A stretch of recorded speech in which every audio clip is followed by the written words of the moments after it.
we can get started. Santana.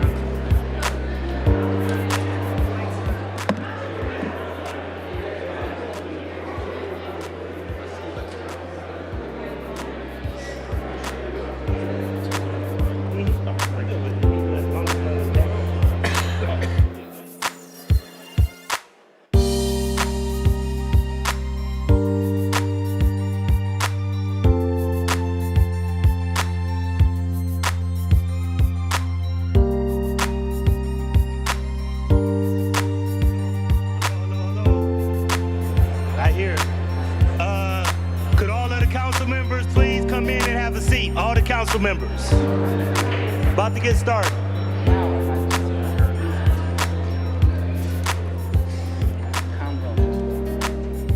If all the council members can come in and have a seat, we're about to get started.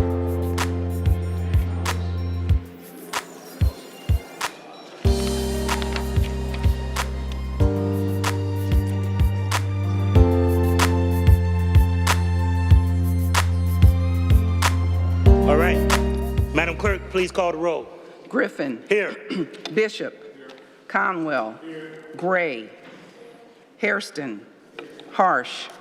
House Jones. Jones. Casey. Kelly. Moorer. McCormack. Polensik. Santana. Slife. Spencer. Starr. You have a quorum, Mr. President. Thank you. Will everyone please rise for a moment of silence, followed by the Pledge of Allegiance.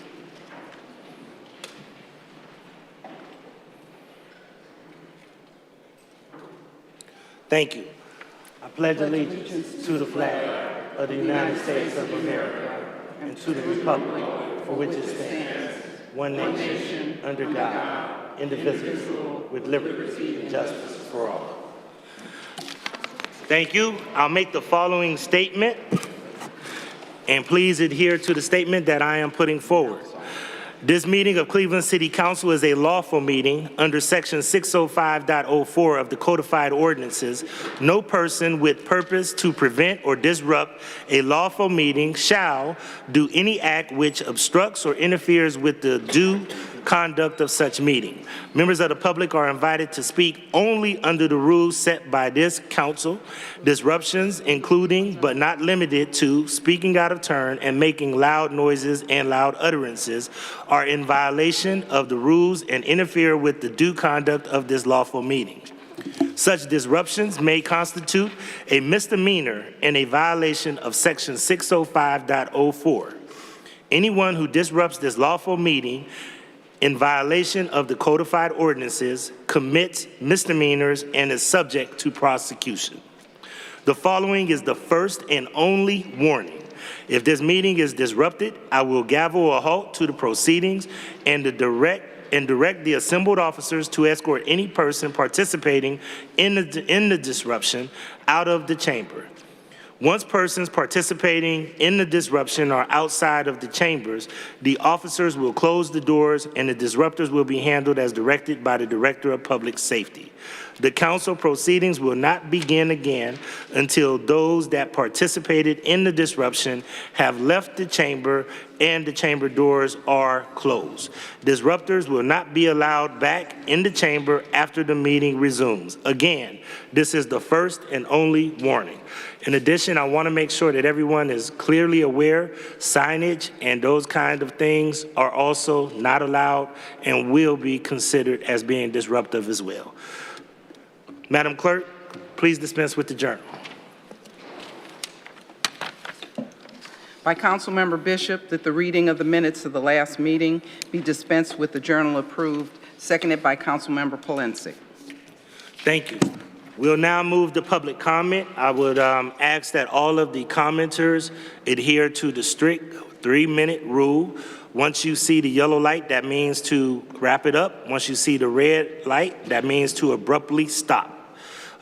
Each speaker has 3 minutes, and we're going to go in order of what people have called for. I want to ask all of the council members to turn around and acknowledge the speakers, and I'd ask that all of the speakers please adhere to your time. First, we have Juan Collado Diaz. Mr. Diaz is from Ward 11. He's here to talk about the ward maps. He's not representing anyone and not being paid by anyone. Mr. Diaz, you have the floor. Thank you, Council President. Good evening, everybody. I first want to say Felicia de Reyes, or Happy Three Kings Day to everybody. And I would like to ask Council if you can acknowledge that in your celebrations in the future. Now, going with that, I want to talk about the maps. We have seen the new maps, and we have seen how much of a mess they are.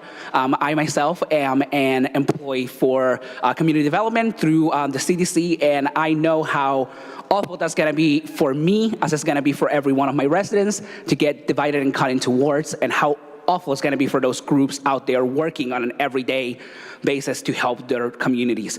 So I'm asking for you to please revise the maps one more time, get some citizen input on it, and check what is best for the city. Right now, cutting the words the way that they're being cut is just giving you and your close friends an amazing amount of areas for you to take over, and the huge amount of gerrymandering that is happening. Then I want to also go over something that was said in the last council meeting before the break, and it was by Councilman Polensek, which was said about the ward, the Latino ward. It was referred as the Latino ward, and I want to correct that, because when you use that kind of terminology, is literally going for and saying that you're segregating a city. Cleveland is one of the largest cities that is segregated in this country, and we are not doing anything about it. And these maps are just keeping the same exact issue going and going after and after. So I do ask that in the future, we don't use terminology like that, and we actually look at how we write in the wards. So please, again, take in consideration the way you write in your wards. Ask the citizens for their input, and not just give a 5-minute little time or the day before. No, please ask them with weeks in advance, perhaps months, and think about this before we write in it. I know your elections are coming up, and you need these maps to be written for your elections so they can support you and get you back into this seat. But don't think about your future job. Think about Cleveland as a city, because that's what you should be thinking about, not your job and your salary. So again, rethink this and do better, please. Next, we have Diab Dar Issa from Ward 11, Why Redistricting Matters and the Importance of Community Engagement Coalition for a Better Cleveland and Not Being Paid by Anyone. Is Diab Dar Issa? You have the floor. Good evening and Happy New Year to everybody. Hopefully you had a great holiday season. We had a great 2024, and the fight still continues in 2025. I can still proudly say after this map unveiling, I am still a Ward 11 resident by maybe a few streets, but I still am, so happy about that. A big word last year was gerrymandering. It was a big focus up until the election, and right after it happened, we never heard about it. And now that the maps that we're voting on tonight, it feels like this is really the last say we really have, which is why I really wanted to sign up for public comment. I did attend the first community feedback session on October 15th at Tri-Cities Metro Campus, but even then I still feel like this was a final draft. I feel like our input's really not taken into consideration. Some people may think that these are just lines on a piece of paper, but you know what? They used to say that also about redlining. Some people may wonder, Diab, you're still in Ward 11, why do you care so much? And to that I have to say that these lines mean so much more to me. Within these lines are residents, neighborhoods with a rich history, communities, and people and businesses that have been here for generations. These lines are our tickets to representation.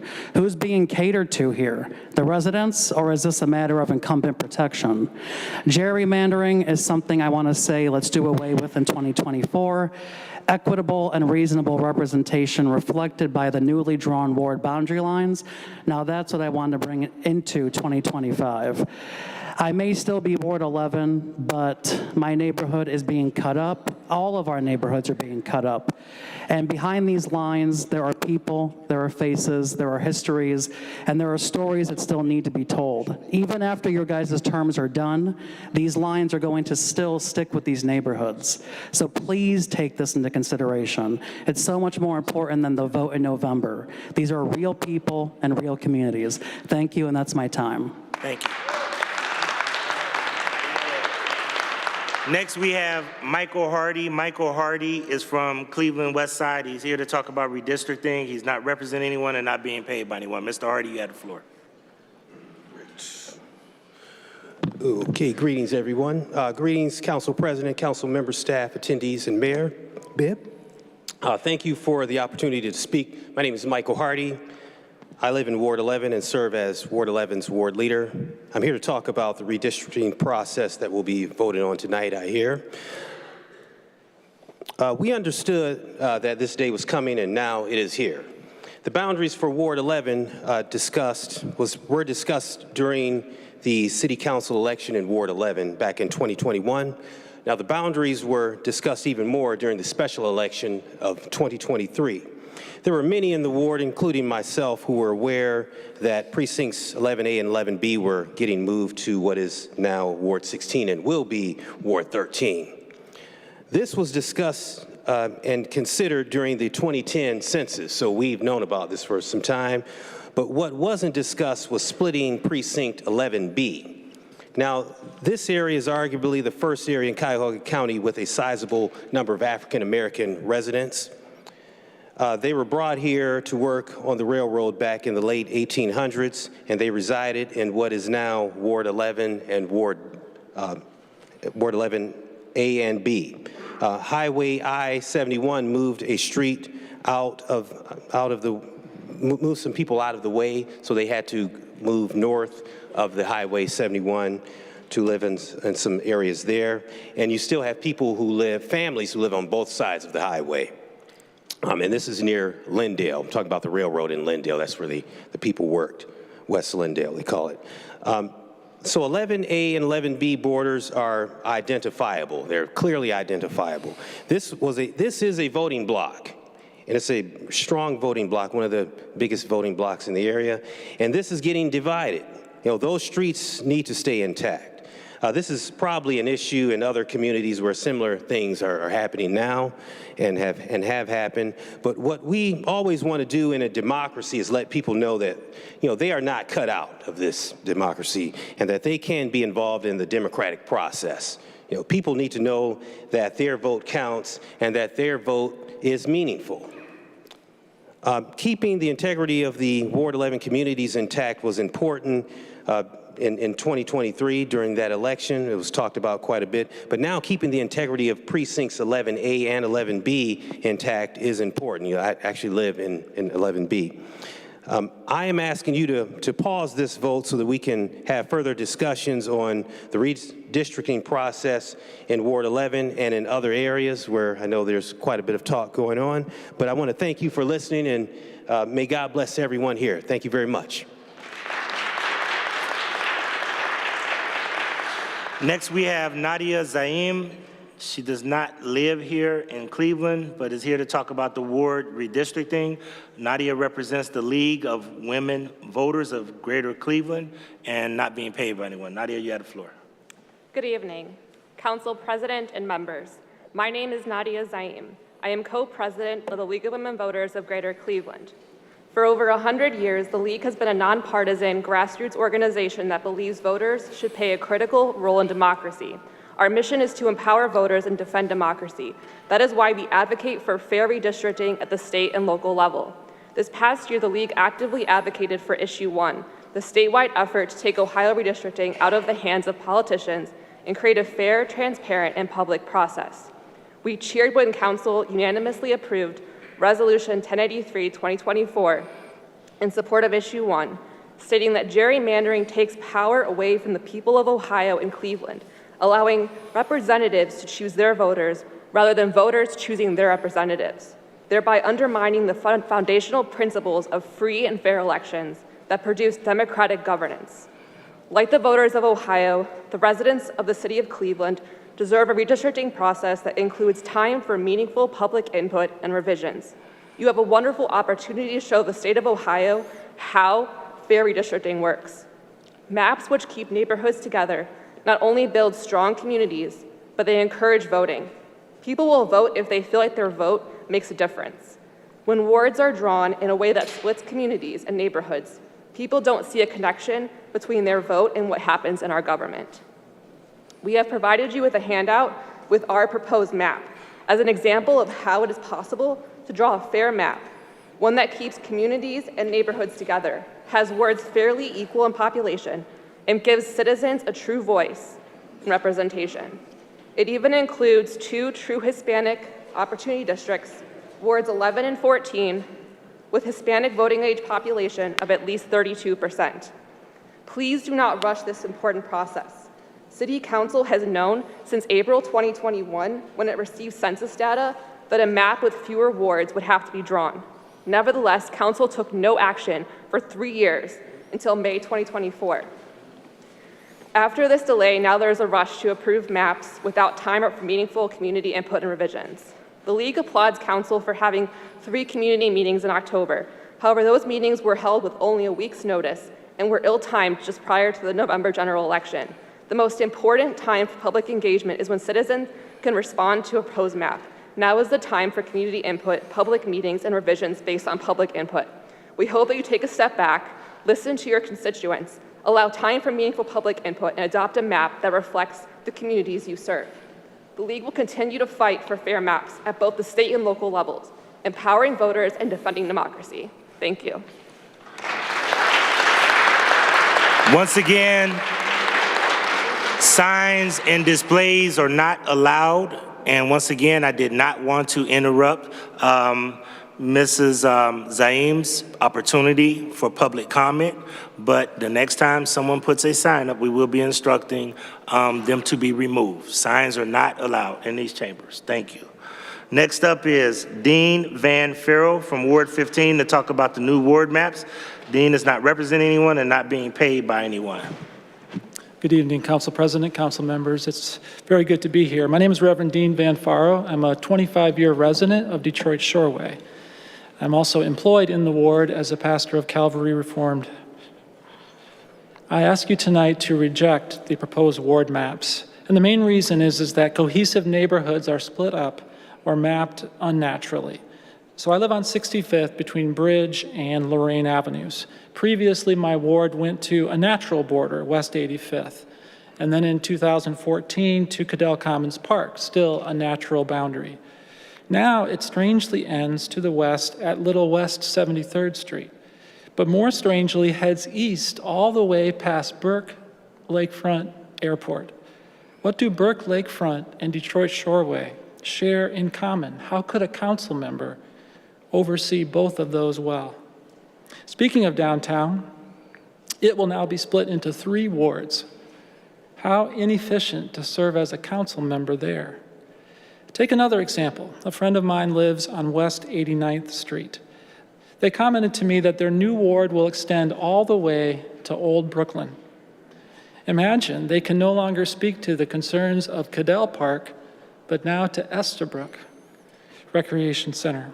They can go out of their door in the new Ward 11 and walk to the new Ward 12, 6, and 8 in 5 to 10 minutes, but it might take them up to 2 hours to walk to Old Brooklyn. We all know that one side of Shaker Square will share a ward with a section of Slavic Village. That historic neighborhood will now be in 6 different wards. I served 2 terms on the board of Northwest Neighborhood CDC. I saw how important it is that the CDCs align well with neighborhood concerns. I like that local urban planner Greg Soltis, who often works with CDCs, urged you recently to coordinate ward boundaries with CDC service areas. This would, quote, streamline funding mechanisms and political machinery required to make the mission of a CDC successful. Mr. Soltis is correct in my view. When they are not aligned, work does not get done. I would simply add at the conclusion that you guys have not had a chance for administrative review. You've not had a chance as committees to look at these maps. This is a rushed process that should have been started long ago, and I urge you to reject these maps. Thank you. Thank you. Next, we have Fauzi Badur. Fauzi Badur is from Ward 11. Here to talk about redistricting in Cleveland. He's from a coalition for a better Cleveland, and he's not being paid by anyone. Good evening. Happy New Year to all. I'm here right from the end. I'm asking you to reject those maps proposal. The maps will destroy the city. The maps will destroy the sense of community in the city. And this communities that exist for over 100 years. I'm part of it for 45 years in that community. It's been like Councilwoman described her word being a Turkey thing. Ward 15 now, they want Ward 15 today. It's been like Taliban hanging. They place people, straight line, and hang them. Ward 15 been hanged in those maps. South, north to south. Ward 12, Ward 11, Ward 7. Just to satisfy some, I don't know what. I'm asking your conscience, reject those maps. The other thing, assuming you pass it, we're not giving up. Tomorrow morning, you pass it tonight, tomorrow morning we'll start another alternatives. One of them, to place a referendum to change the structure of this council. Reduce it to 9 or 11. And all elected at large, no ward, no district. You divide the communities, we will reunite those communities. And believe me, Council President, talk to us, talk to the League of Women Voters. There's 80 groups oppose this. And you want to find the numbers? Pass it, and we'll find the numbers next election. Thank you. Thank you. Next, we have Brent Masenko. Brent Masenko is from Ward 15 in the Clifton Baltic neighborhood. He's here to talk about redistricting. He's not representing anyone and not being paid by anyone. Brent, you have the floor. Thank you all for the opportunity to speak publicly on the proposed ward maps. My name is Brent Masenko, and I have been a proud homeowner in the Clifton Baltic neighborhood for the last decade. I applaud Council's decision to hire a non-biased, nonpartisan third party to draw the map. I know it's a difficult process when we lose 2 wards and attempt to combine 34 SPAs into just 15 wards.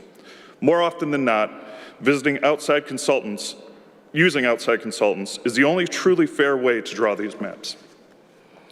I would also like to commend City Council for taking input on these maps over the last few months for the first time. I'm here today in strong support of the process and of the proposed ward maps, particularly with regard to the changes impacting Ward 15, where my home is located.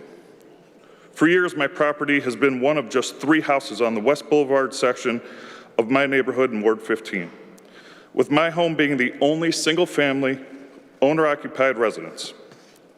The proposed ward map, however, does something we have long advocated for, fully uniting West Boulevard and the closely knit Clifton Baltic neighborhood, and finally getting rid of the gerrymandered Scorpion's Tail.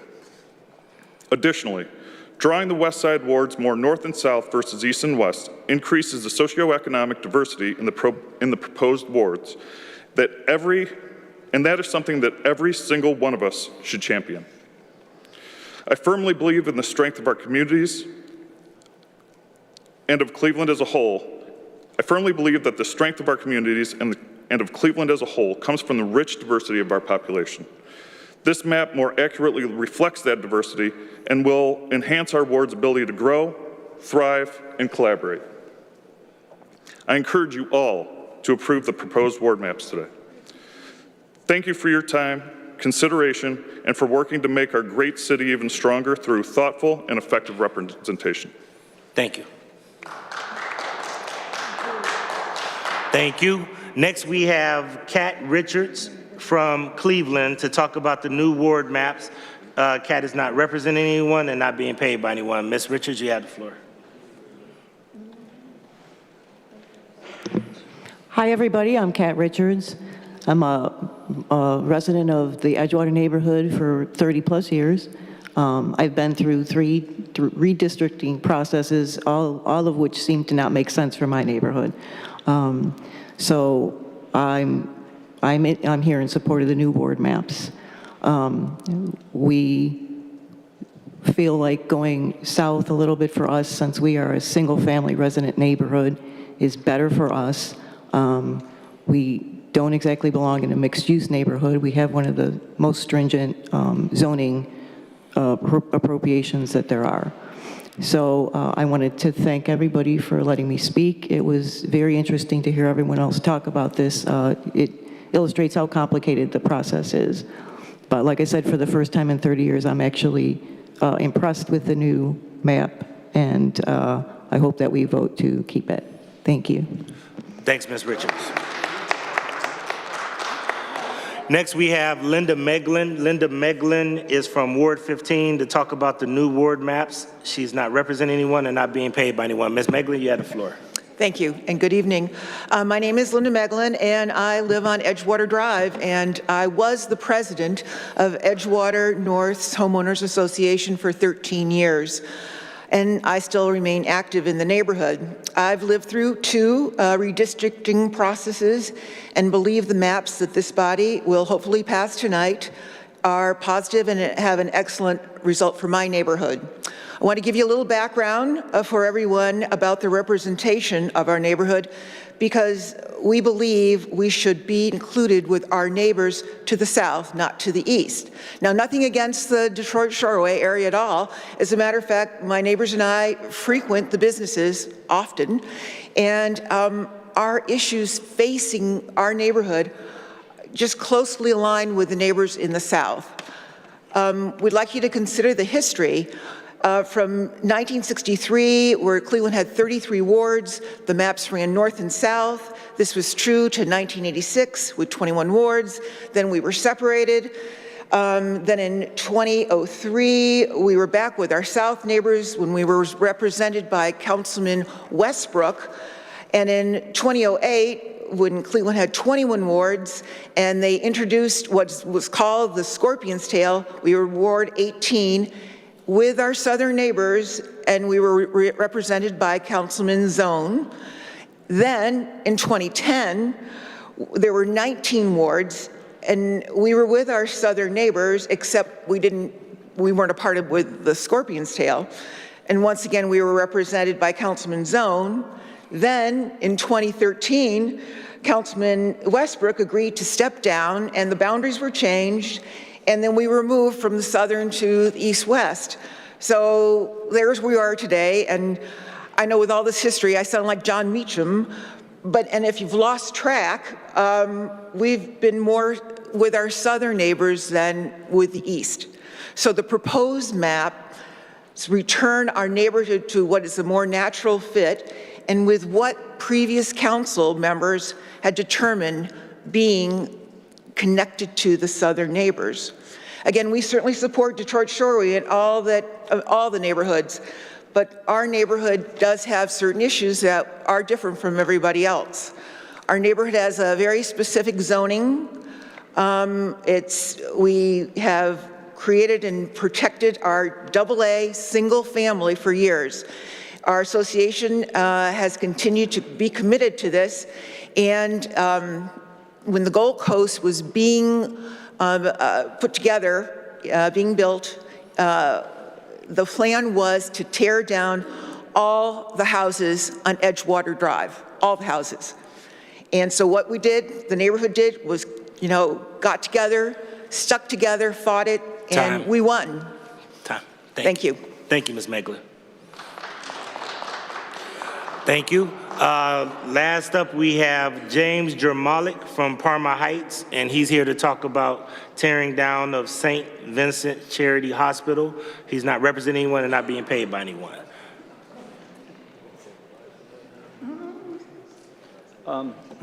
First, here are copies of at least, if I can't finish the speech in time.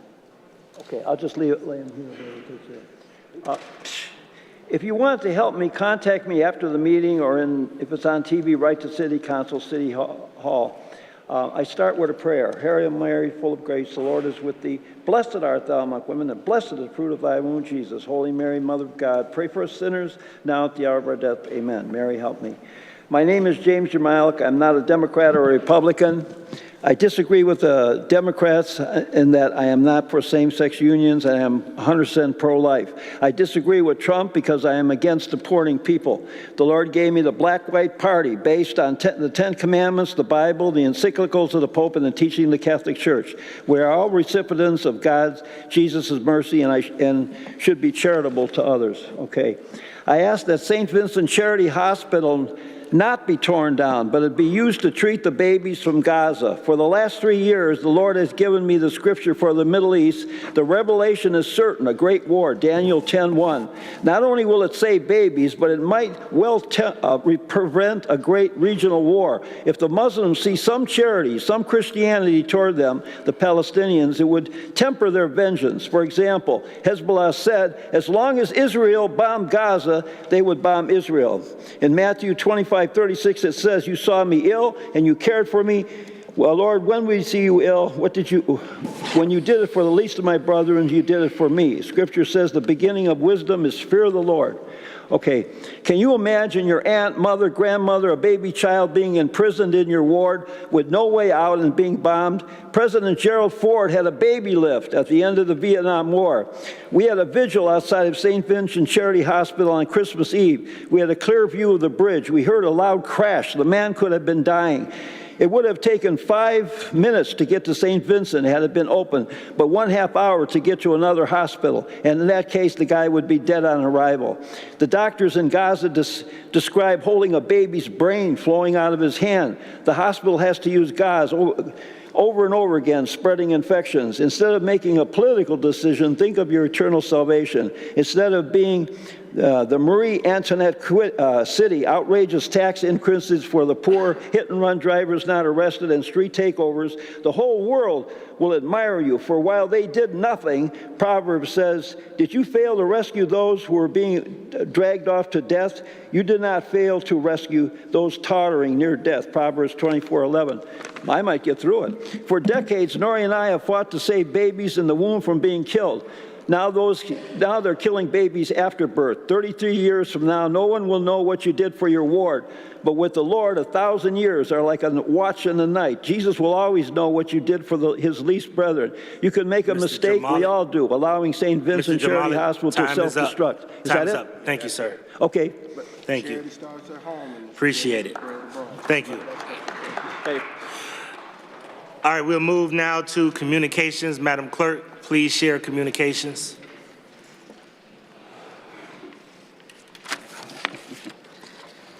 File number 23-2025 from Mayor Justin M. Bibb, appointing Hazel Gutierrez Ramesh to the Fair Housing Board, term ending December 31st, 2028.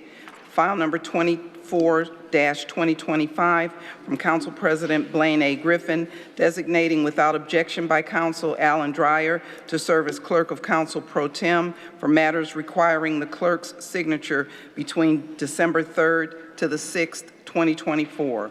File number 25-2025, oath of office for Marka Fields, Interim Director, City Planning Commission, City of Cleveland. File number 26-2025, from Council President Blaine A. Griffin, designating without objection by Council Alan Dreyer to serve as Clerk of Council Pro Tem for matters requiring the clerk's signature between December 17th, 2024 and January 5th, 2025. From the Ohio Division of Liquor Control, file number 27-2025, regarding a stock transfer application at 4127 East 131st Street, Ward 1. File number 28-2025, regarding a transfer of ownership application at 24 Public Square, Ward 3.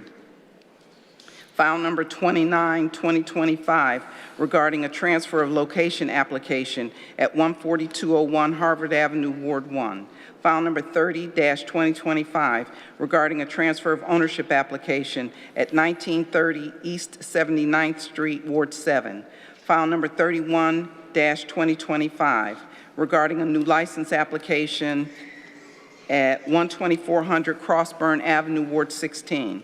File number 32-2025, regarding a transfer of ownership application at 3590 Bosworth Road, Ward 11.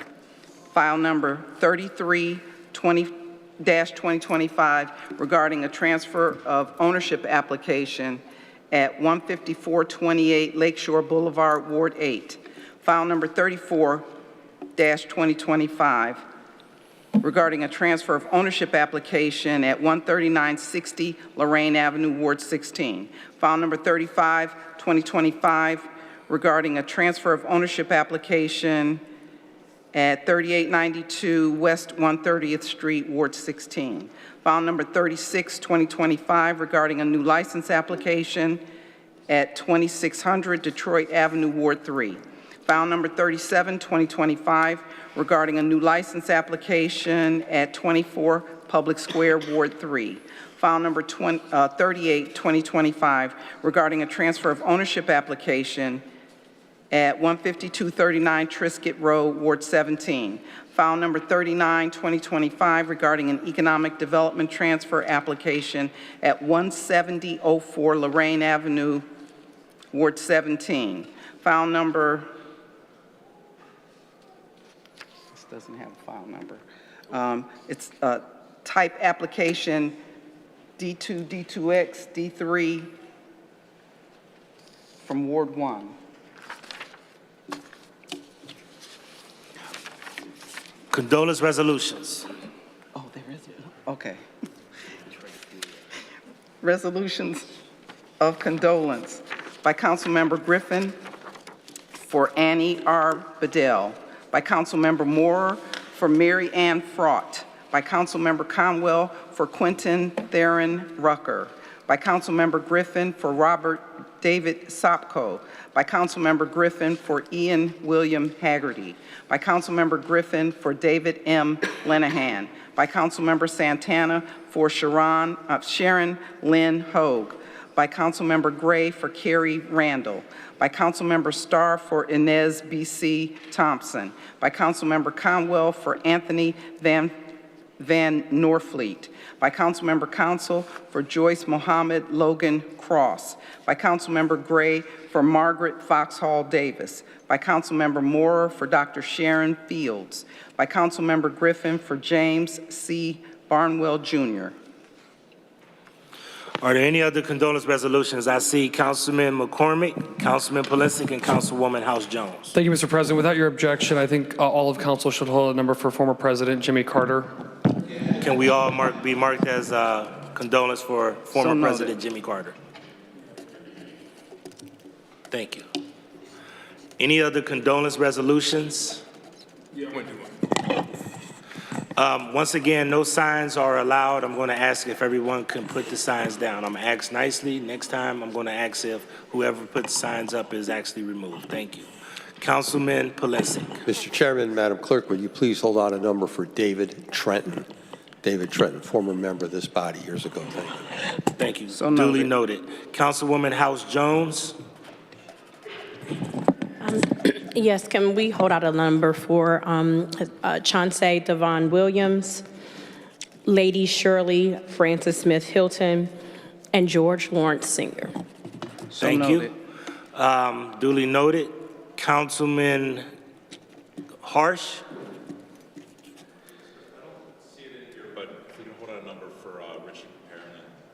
Yeah. And that was another one. If all of us can be added to that, Richie has done a great job for this city. So noted. Thank you. Councilman Kevin Conwell. Thank you, Mr. President. Can we hold out a number for Niles McKinney? He's a great musician. He played for us several times. Niles McKinney. Thank you. Thank you. Duly noted. Councilman Brian Casey. Madam Clerk, on 53-2025, that's actually my resolution. If you could just add my name to it, thank you. Madam Clerk, if you could hold out a number for Randy Newby and Timothy Rutledge. Timothy Rutledge. Are there any other condolence resolutions? Council members, please rise for a moment of silence. Okay.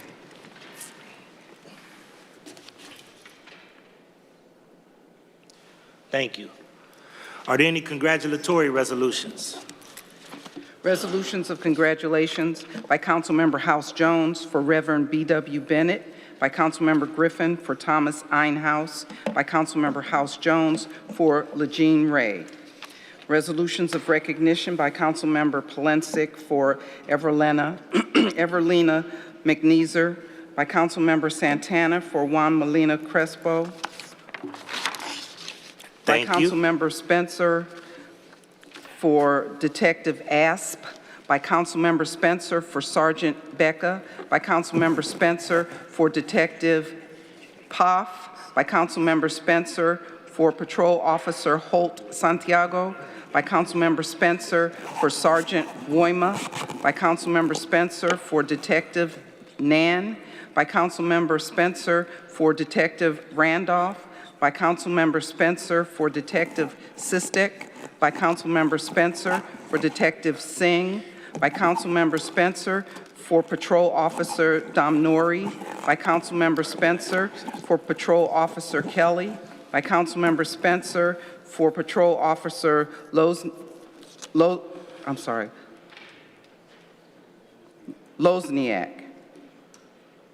by Councilmember Spencer for Patrol Officer Wagner, by Councilmember Spencer for Detective Jelinek. Thank you. We do have presentations. I'm going to ask if my colleagues can open up the well, and I want to bring up Ward 6 Precinct, I believe, E. Ward 6 Precinct Committee person, just a great leader in our community, Wanda Chestnut Hill, Reverend Wanda Chestnut Hill, as well as all of the Ward 6 residents or the folks that worked at the Board of Elections, if we could open up the well for them.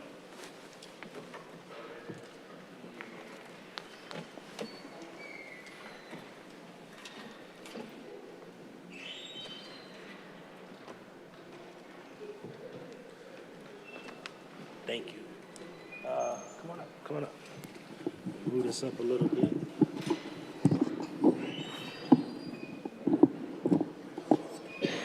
All right. So today I have the honor and the privilege of honoring a couple of Ward 6 residents and a couple of people who worked to polls on Election Day.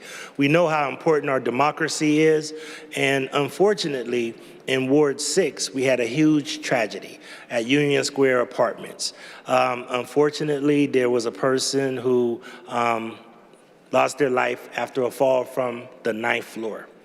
And these election workers, instead of the trauma that they were experiencing, did not go home. They stayed there to work all day to make sure that people had an opportunity to vote.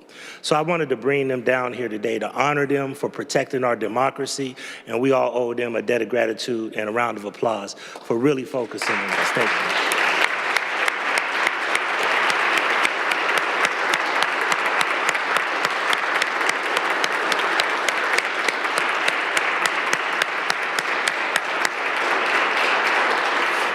So Ms. Chestnut Hill is a pastor. You know that she is a friend of ours. She's one of the people that came down last year and lobbied and petitioned for a guardrail because her church continued to get bombarded with car crashes. And you know what? Thanks to Chief Teowin, she got that guardrail. And just wanted to basically appreciate that whole thing. But you know, this just shows the power of democracy and people that just go about their business every day, making sure that everyday people, ordinary people, are just have an opportunity to vote. They could have went home. They could have checked out. We would have had to scramble to find more poll workers on election day to work inside the elections, but they prayed and they stayed at it, and they deserve a debt of gratitude. I want to bring up Ms. Chestnut Hill to make a couple of comments, and then I will give the proclamations for the ones that are here, and then we'll make sure that we give the proclamations for the other workers that could not be here tonight to Ms. Chestnut Hill so that we can continue to honor these folks, okay? Ms. Chestnut Hill. Good evening, everyone. Good evening. I am delighted and grateful to be here, and to the ones who came out with me. God bless you guys. And Ward 6E, it's a very important ward, and we operate as a family. Although it is a Ward 6E, A, B, C, and D, it doesn't matter what the the titles are, as long as we operate as a family, we are not separated by Ward E and A because we have collective great leadership. And I think that's important for the council to remember. As long as there's great leadership in each designated area, the city of Cleveland will be fine as long as we remember to work as a family and to work as a team. And I am grateful for all of the leadership, and I am grateful that we were able to stay together and we operated as a team, we continued as a team, and we succeeded as a team. And thank you all for the recognition.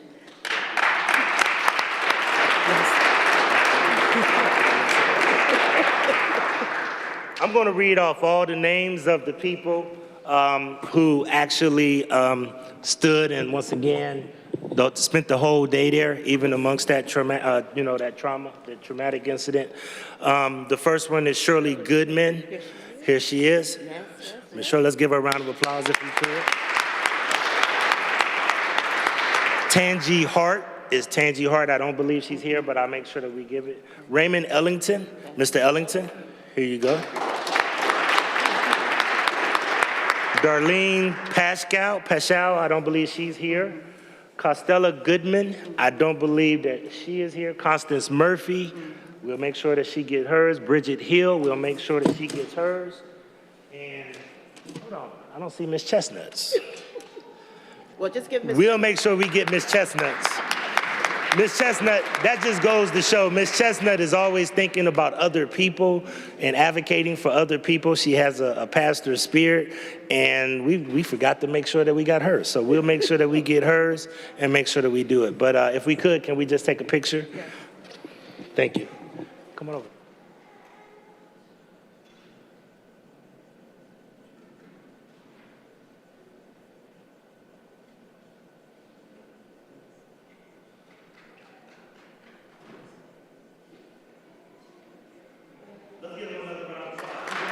Praise God. Thank you all.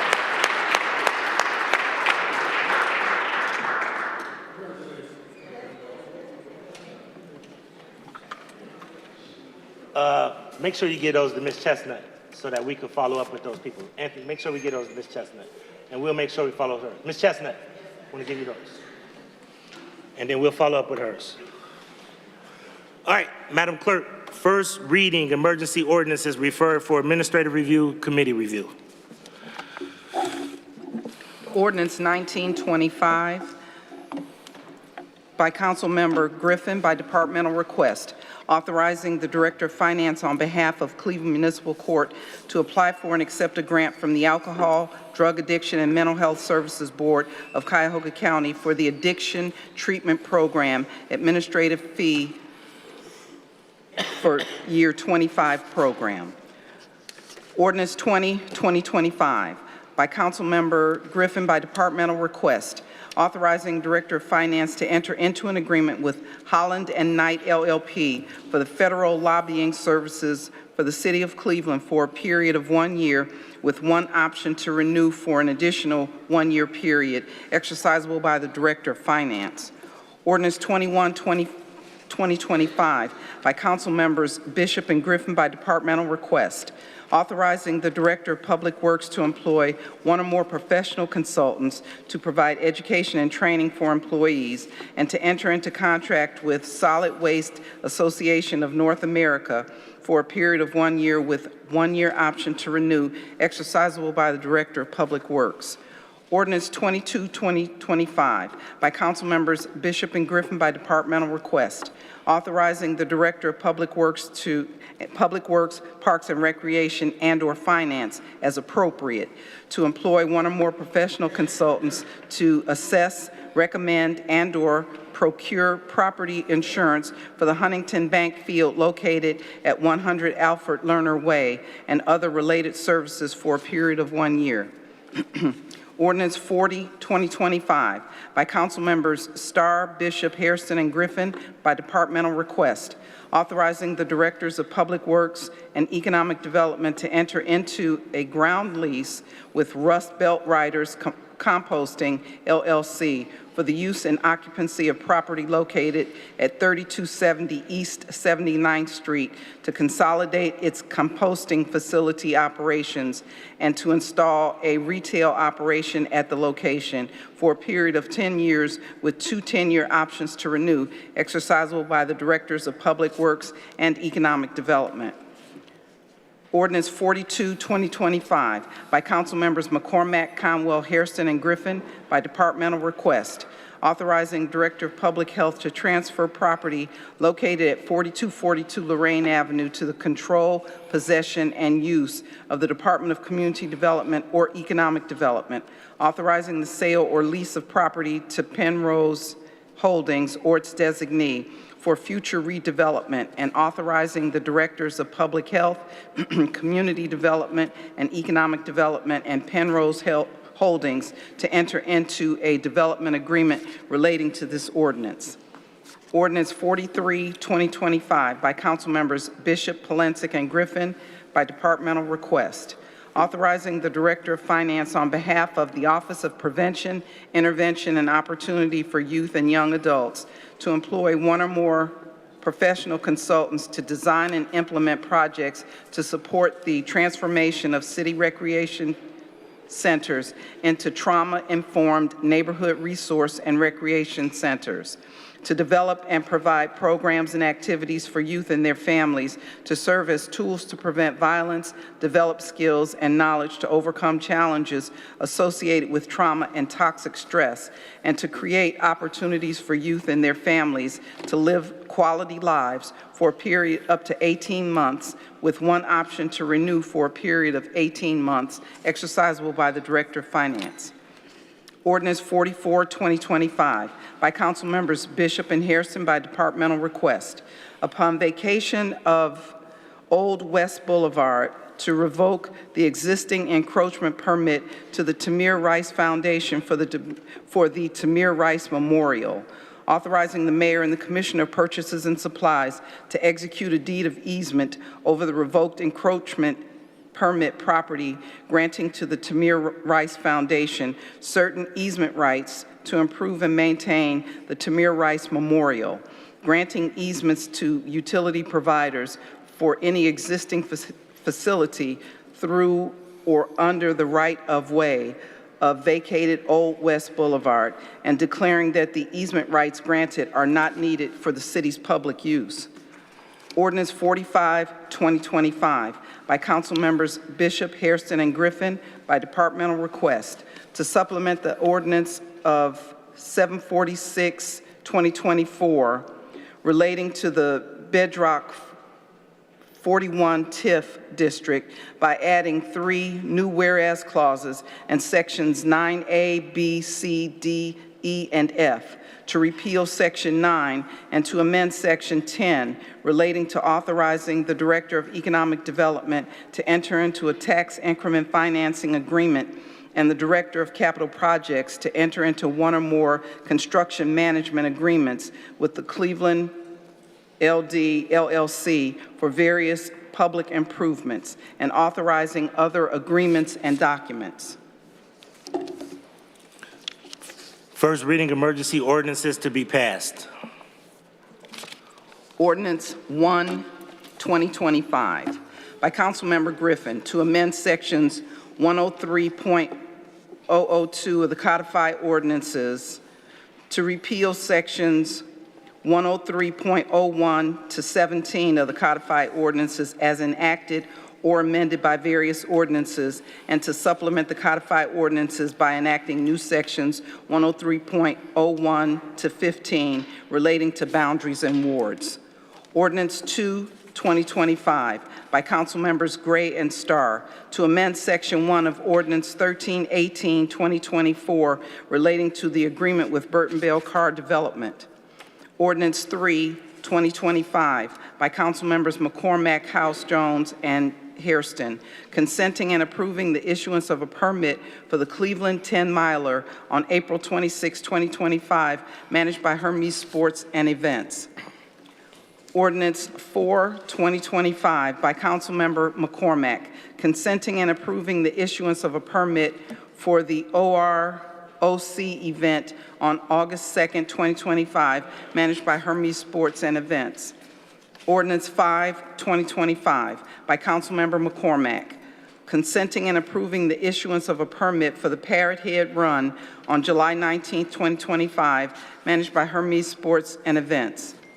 Ordinance 6, 2025, by Councilmembers McCormack and Moorer, consenting and approving the issuance of a permit for the Towpath Marathon on October 4, 2025, managed by Hermes Sports and Events. Ordinance 7, 2025, by Councilmember McCormack, consenting and approving the issuance of a permit for the annual Cleveland Turkey Trot on November 27, 2025, managed by Hermes Sports and Events. Ordinance 8, 2025, by Councilmember House Jones, consenting and approving the issuance of a permit for the UCP of Greater Cleveland 5K on May 4, 2025, managed by Hermes Sports and Events. Ordinance 9, 2025, by Councilmember McCormack, consenting and approving the issuance of a permit for the Diversity Center's Walk, Rock, Roll, and Run on May 10, 2025, managed by Hermes Sports and Events. Ordinance 10, 2025, by Councilmembers McCormack and Spencer, consenting and approving the issuance of a permit for the Westside Catholic Center Pancake Run event on June 7, 2025, managed by Hermes Sports and Events.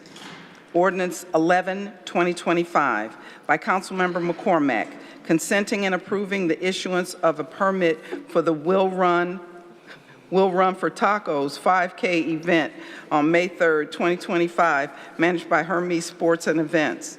Ordinance 46, 2025, by Councilmember Griffin, by departmental request, to amend Section 11 of Ordinance 194, 2021, as amended, relating to salaries for various classifications. Ordinance 47, 2025, by Councilmember Griffin, by departmental request, to amend various sections of Ordinance 194, 2021, as amended, relating to salaries for various classifications.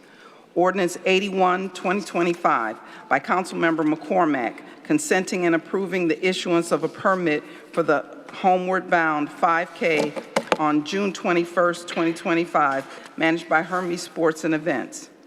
Ordinance 85, 2025, by Councilmember Slife, consenting and approving the issuance of a permit for the annual Hermes Dead Sprint event on October 25th, 2025, managed by Hermes Sports and Events.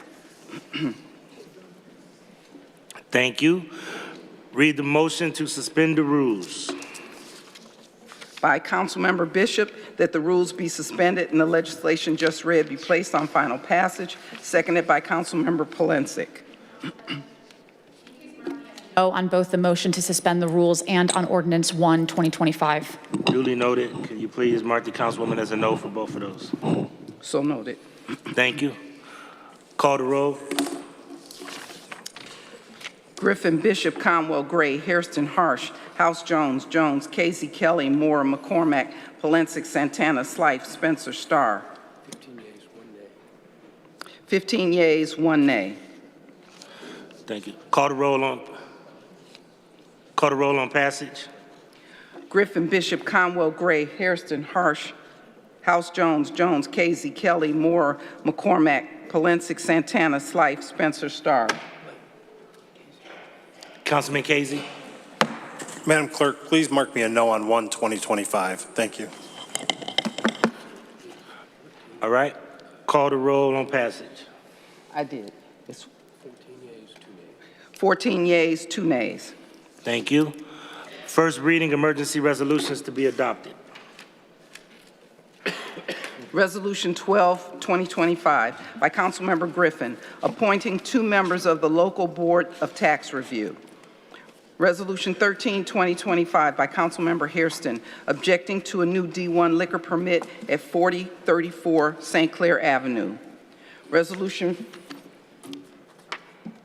14, 2025, by Councilmember Jones, objecting to a new D1 liquor permit at 4680 Lee Road. Resolution 15, 2025, by Councilmember Jones, objecting to the transfer of stock of a C2, C2X, and D6 liquor permit to 4127 East 131st Street. Resolution 16, 2025, by Councilmember Jones, objecting to the transfer of location of a D5 liquor permit to 14201 Harvard Avenue. Resolution 17, 2025, by Councilmember Casey, objecting to the transfer of ownership of a C1, C2 liquor permit to 13710-12 Lorraine Avenue.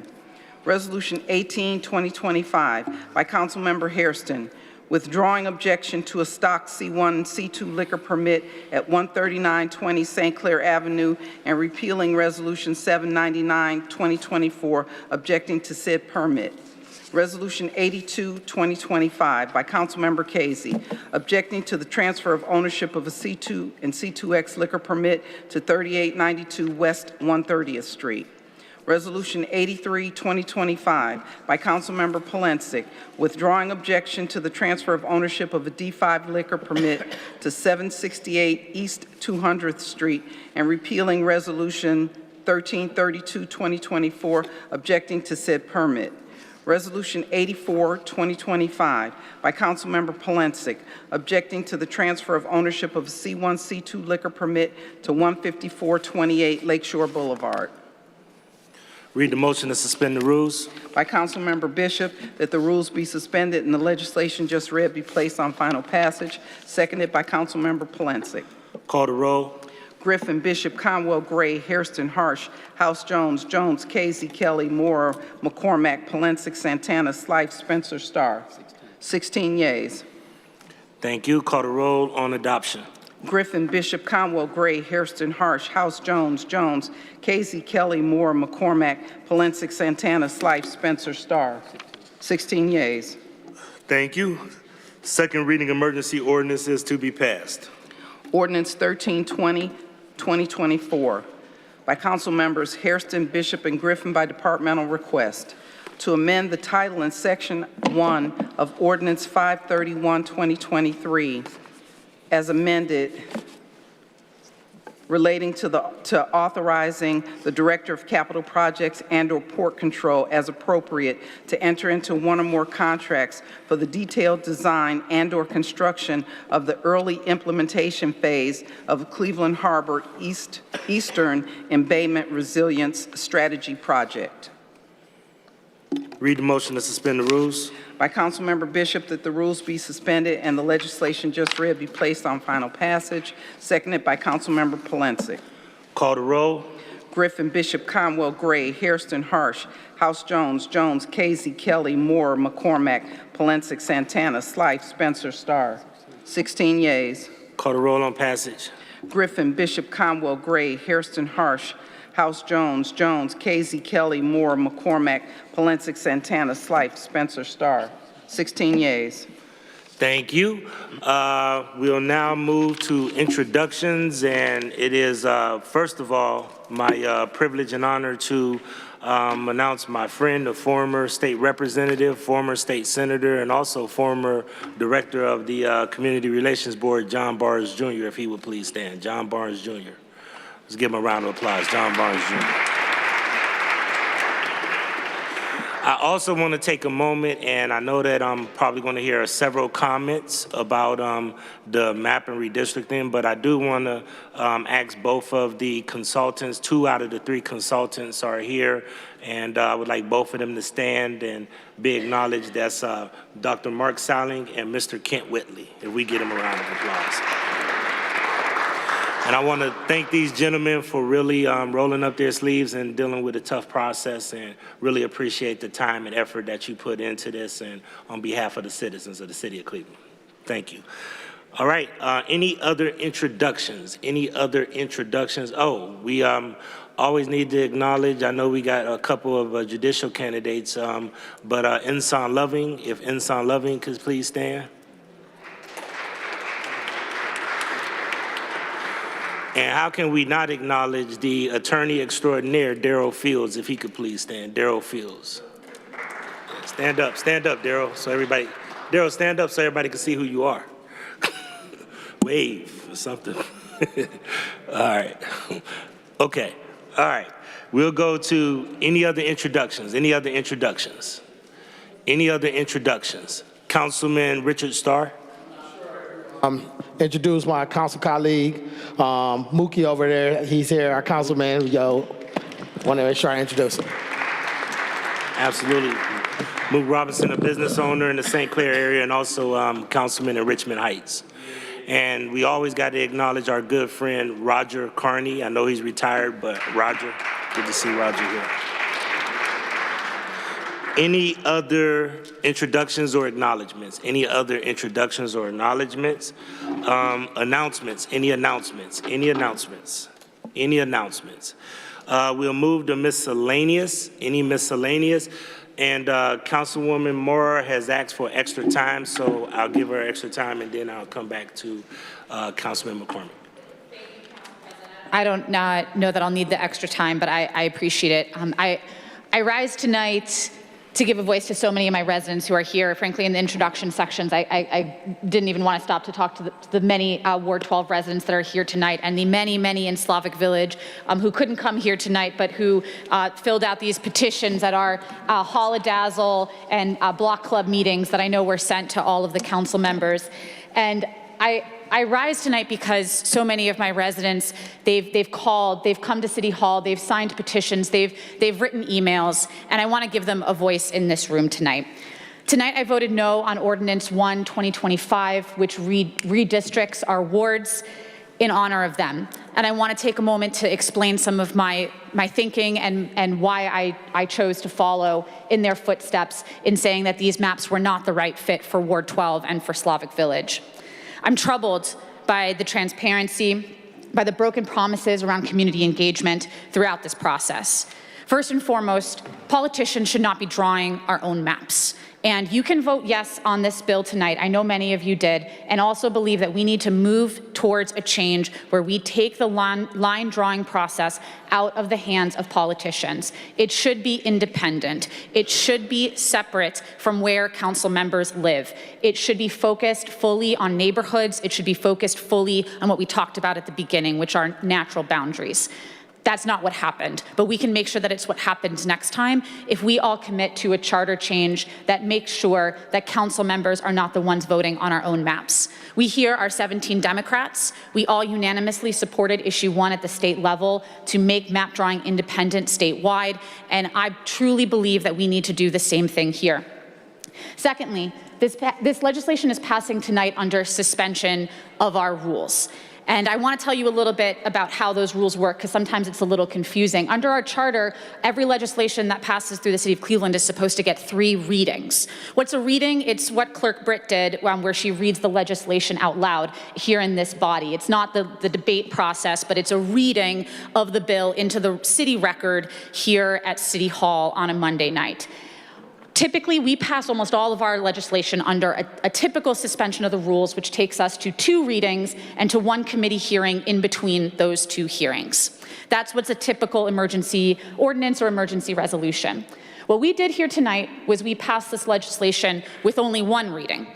And when we do that, for normal bills, something aside from a liquor permit or for the I Will Run for Tacos 5K, which was also passed this evening, we have a committee hearing. Even though it's not formal, it's not required because it hasn't been read into the legislation, we are across the hall in the committee at the finance hearing, making sure that we have a public process around something that's being passed under such an emergency suspension of the rules. I have seen that happen when we are ordering new parts for our helicopter, and we did not do that here tonight. We had that chance to have a public hearing on these maps, and instead, we did not do that. We passed it, we read it, and we passed it at the exact same time. And that is one of the many reasons that I voted no. The third reason is that because of this process, there's fundamental confusion and line drawing that splits up neighborhoods that harms Ward 12, it harms the residents of Slavic Village. I want to talk about Slavic Village in particular. Currently, it's represented in the old maps, it was carved up all sorts of ways so that there were 4 different council members who were representing it.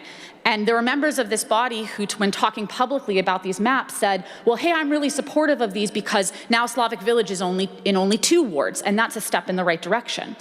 That's not what we passed tonight. We passed a bill that split Slavic Village still into 3 different parts for no discernible reason. There was no requirement under the demographics. We would still have been within the 5% variance if we had made it into only 2 wards.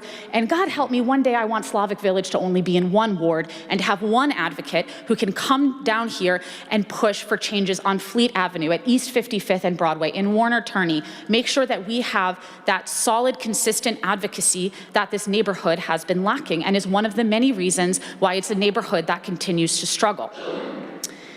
There are also little things. I mean, as recently as a couple of hours ago, I was talking with some of you about a little line of homes and businesses squished on one side between 176 and West 14th Street that have been separated from their block club on the other side.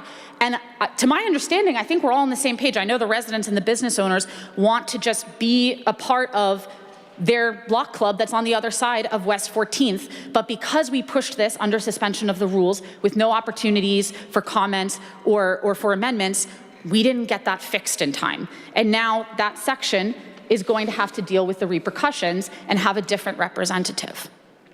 I understand that when you go from 17 council members to 15 council members, as is required under our charter, there are going to be politicians who lose. It's going to be musical chairs. That is going to happen. But I voted no because I do not believe that neighborhoods should lose out. We do not have to play musical chairs with our neighborhoods. Our neighborhoods deserve better than this. And for those reasons, I voted no on Ordinance 1, 2025. Councilman Kerry McCormick.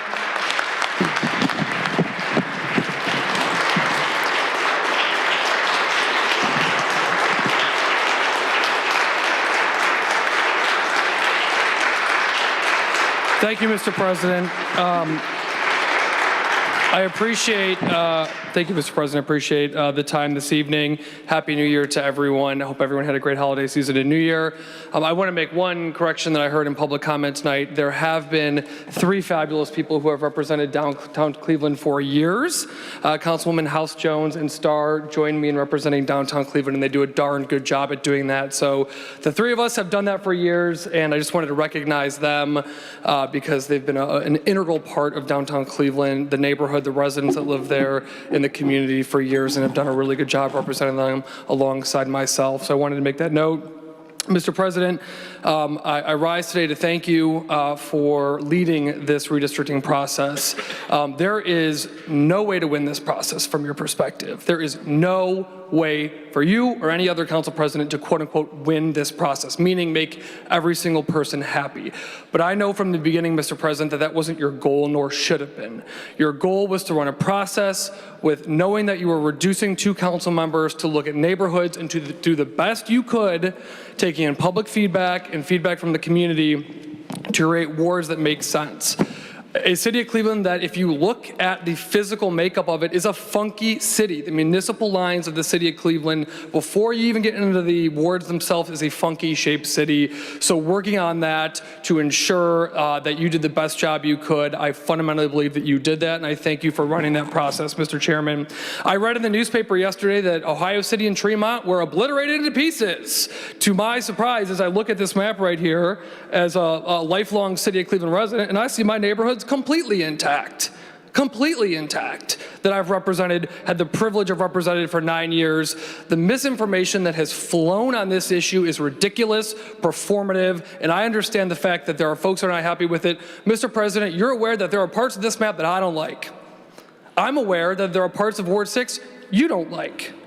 So my point, Mr. President, is to say, I understand this is an imperfect process. I understand, Mr. President, that folks are not going to be happy with every component of it. I understand that fact, but I want to appreciate you, the leadership, what you took from people that loved it, hate it. You heard it tonight on the public comment, Mr. Chairman. folks that are not happy with the way it works out, folks that are happy with the way it worked out. But at the end of the day, I want to recognize your leadership in this process. For the first time that we can see running public meetings around the process, engaging the community, always keeping an open mind.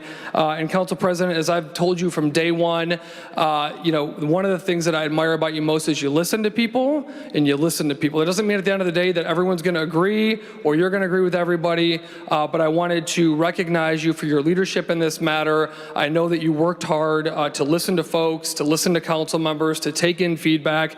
And at the end of the day, is this map perfect? No. Perfection with a redistricting process like this is impossible. I look at my ward as your majority leader, as your number 2, and there are parts I don't like about it. But what I do know is that you did your best, Mr. President, to find a solution that would work best from everyone, even including parts of your own ward that you didn't like how the map was drawn tonight. So again, Mr. President, I want to recognize you. Thank you for this process. Thanking all the members who also leaned in. Again, I could probably look at every single one of you, and there's something about this map in your ward that you would change if you could, and that's the way that this process has worked. So again, this idea that you are ruining the city, that that Ohio City and Tremont are obliterated into pieces with, if you believe your lying eyes, if you look right at the map, is simply not true. I read about Ohio City and Tremont and the Plain Dealer today being obliterated into pieces. Don't know where that even came from. My point is, Mr. President, is that we're at the end of a process that I know you worked very hard on, you lost a lot of sleep on, and that you took a lot of feedback, both pros and cons from everybody. But at the end of the day, I believe that you kept your eyes in the middle of the road and made sure that we ended up in a decent place and with maps that made as best sense as we could, losing 2 seats and having a whole lot of different opinions on all sides of the issue, and an already funkily drawn city of Cleveland that, again, if you look at the existing boundaries, are quite unique. And the last thing I'll say, Mr. President, is I've had the honor of representing Ohio City and Tremont and Berkeley Lakefront Airport, and I can walk and chew gum at the same time and represent Berkeley Lakefront Airport and near West Side neighborhoods. Thank you, Mr. Chair. Thank you, Councilman. Thank you so much for your keen remarks. Appreciate it. Councilman Michael Polensek. Councilman Michael Polensek. Honorable Mayor, members of the administration, I hope this is working because there's a little thing missing here. Mr. Chairman, I rise, this is my 4th redistricting. And I was here when there were 33. We went from 33 to 21 to 19 to 17 and now 15. And as I've said before, everybody wants to go to heaven, but nobody wants to die in this business. And at the end of the day, this has been a very tough process. Believe me, I'm not happy with my own lines, but I understand what has happened in this city. I understand by the population loss. And what I heard tonight troubled me, because what I heard again was that somehow now we're going to decimate council suggestions. We decimate it even more, reduce it, or have council people elected at large. If you want the boys with the fat checkbooks to control this city, you just go with a council elected at large and see what you get. That's what you'll get.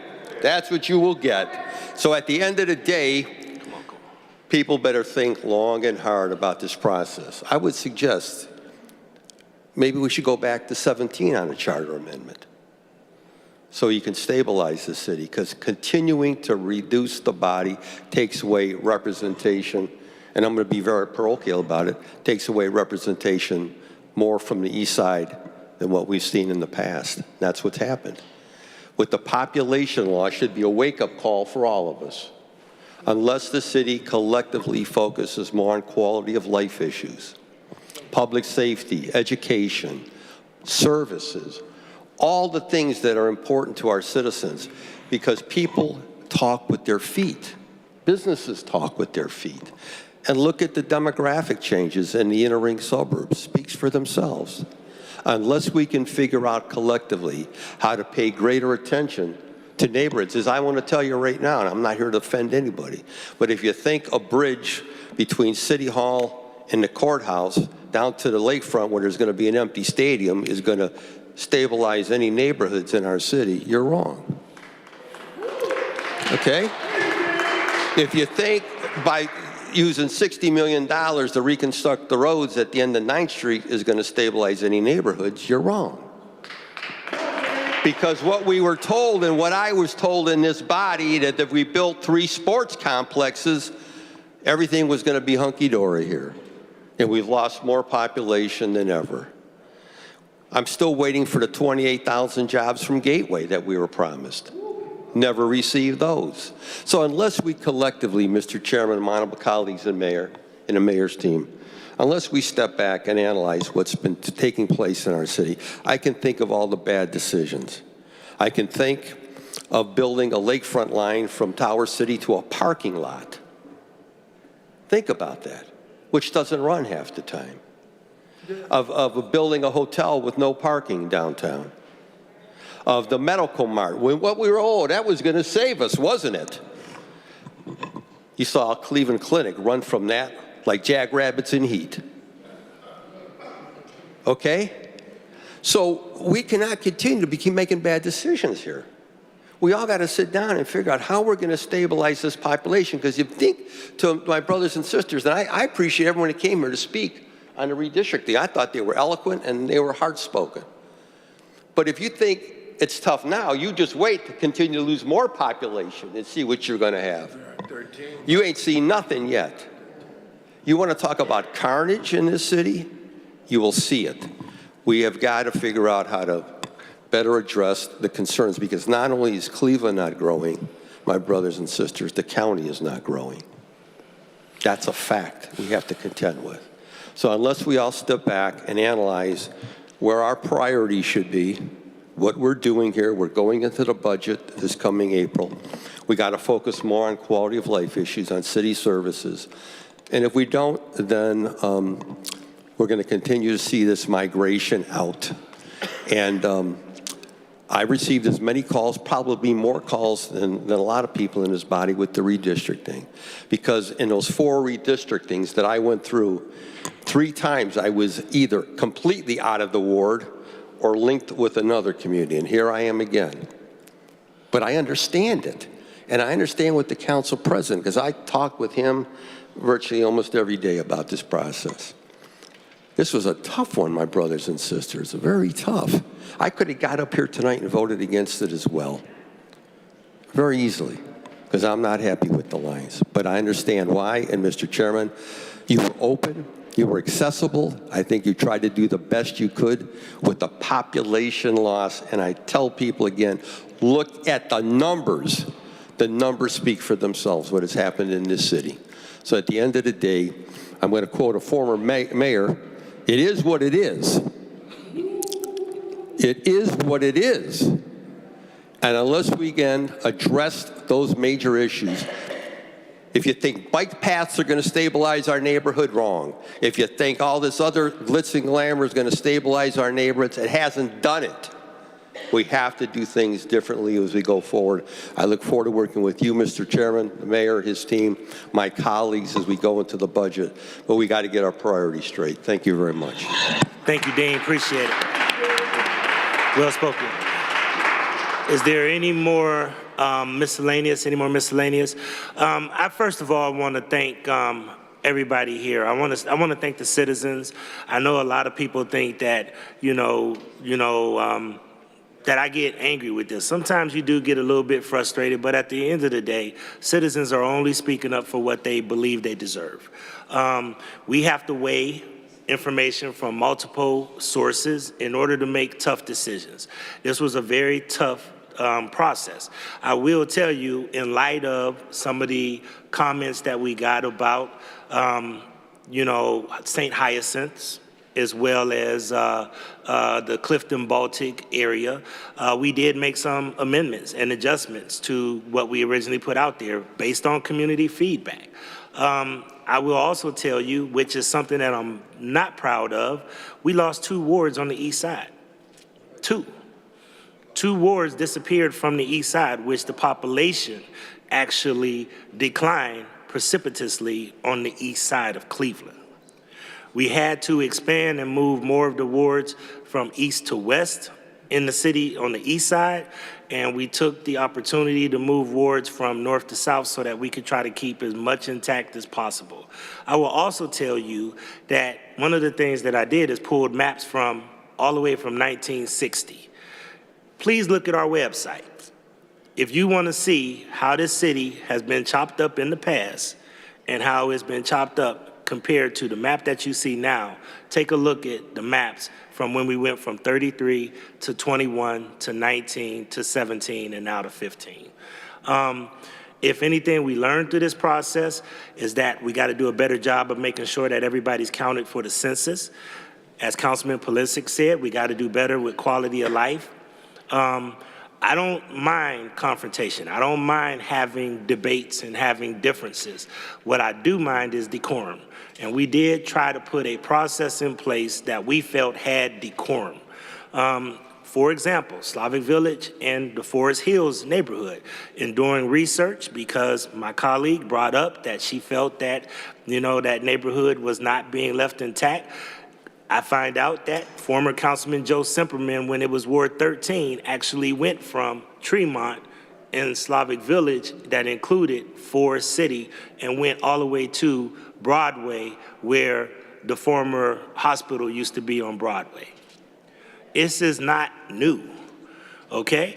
We tried to put 20 pounds of potatoes in a 10-pound bag. It was not easy. As Councilman Pulisic said, there were parts of the ward that I have to give up. I see the McDonald family in here. I enjoyed working with them in the East 65th corridor. I don't have that opportunity anymore. I don't have that opportunity to represent where my grandfather brought me to this city because I also sacrificed. I have to go to parts of Huff. And as much as I love Huff, as much as I love this city, I don't know it as much as other people. We all had to sacrifice. So I want to thank all of you, especially the council members that sacrificed. I know this was a tough process. I know that some people were, less happy than others. But at the end of the day, I will tell you that there were several renditions of maps and several maps that we tried to model to try to get this right. This was not something where we just woke up one morning and say, this is it, let's move. These consultants will tell you we spent countless hours trying to figure out, after they put the data sets together, interviewed people, got feedback, because I made them go to the public and get feedback from the public. Then we had council members that actually gave feedback, and then they talked about some of their priorities and some of their things. For example, my colleague, Danny Kelly, thought it was very important to make sure that he had a Catholic parish in his ward. Those are things that we considered and we looked at, development projects, other things. Once again, everybody had to sacrifice. Everybody has new opportunities and new wards to go to. And I just want to thank the community as well as thank my colleagues for putting together what I think was a good process. Was it perfect? No. I'll be the first one to tell you I'm a perfectionist and I like to see more improvement.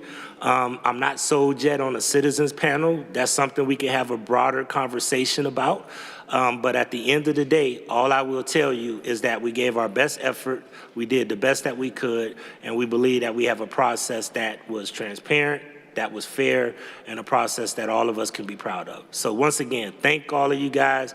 I do see Councilman Richard Starr, if he would like to make any comments, and then I will adjourn. Thank you, Council President. Heavy as the crown that you wear, right? And with that being said, it's easy to point the blame to you. But at 2008, when the people in the city voted on this process the way it is, nobody said nothing. Nobody screamed. Nobody came and hollered. Nobody said, well, let's organize to make sure people in our community is completing the census. The census tract was tied into this process, which people don't want to understand the facts. This is something that happened as a charter amendment that the people voted and passed. And now you the council president and you have to honor the charter amendment. Now you the bad guy. Now you the bad guy. I know many people when we were going through this map in areas that we seen the population, I'm like, no, there's a few hundred people live here. And it's not on the map because guess what? People didn't fill out the census because we were either incompetent or not understanding, or people were scared to open the door because we was going through a global pandemic. But we also got to understand, everyone screamed voting. Everyone screamed voting. But where they are at to make sure our people are educated to help us. They always try to say, because you got elected, it's your job to do everything. It's over 370-something thousand people in this city. How do 18 elected officials can solve everything for you? And like some of my colleague, Councilwoman House Jones say, nobody's coming to save nobody. You got to save yourself. You got to help yourself. So when the census tract come around and it's time to fill out the census, I expect everybody in here that came out here to talk about the process to get out here to help make sure people are filling out the census. Because it's more than just this redistricting. Census tract affects funding, federal dollars that we can get in our community. So when you say you're tired of your neighborhood looking a certain way and you don't want to do the small things and just say the elected officials got to do it, you are a part of the problem. So, Council President, whether somebody like you or dislike you, you had to honor the charter amendment to the best of your ability, and you did that. And everybody is not going to win every way. And I know that I was not pleased with certain parts of this map, but we also have an understanding that we got another census coming around in 6 years, 7 years. I just hope people understand this process, and understand that they have to do something to help us, or you're going to see less representation and you're going to be calling maybe 14 people, 12 people hoping to get something when you can't get it. It's all about the process. It's all about honoring the charter amendment that we took an oath to stand by. Thank you, Council President. Thank you, Councilman Starr. Appreciate it. Seeing no other comments, we are going to, Madam Clerk, please excuse the absences. By Councilmember Bishop, that the absence of Councilmember Spencer is hereby excused, seconded by Councilmember Polensek. Thank you. Council is adjourned to the next regular meeting on January 13th, 2025. Happy New Year, everyone.